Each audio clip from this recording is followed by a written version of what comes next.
La la la, whatever, la la la, it doesn't matter, la la la, oh well, la la la, we're going at it tonight. Remember when you were a kid and you hit your sibling and then your parents yelled at you and you cried out in defense and you said, well, they took my toy. What did your parents say back to you? Well, mine said, two wrongs don't make a right. And I kind of think this applies right here. Look, you're right. Christians can be hypocrites.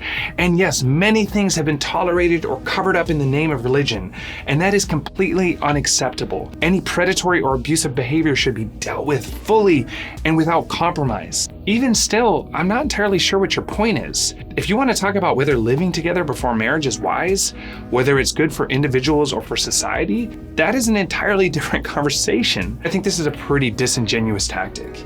You take a list of very blatant and obvious problems and ills in the world that need to be dealt with, and then you slip in a behavior that you don't really think belongs on that list as a way to point out hypocrisy. And look, I get the instinct.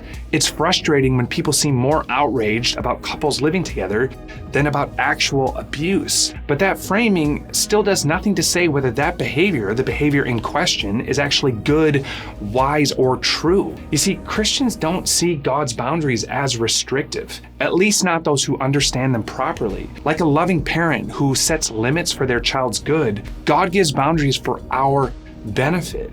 We try to live within them for our own sake and for the sake of others around us. And there is solid evidence that these boundaries lead to better outcomes. Research on couples and broader social data shows that committed marriages tend to produce more stable and lasting relationships than non-committed ones, and that cohabitating before marriage is actually linked to a higher rate of divorce. So again, what's your point? Should we just tolerate everything or nothing?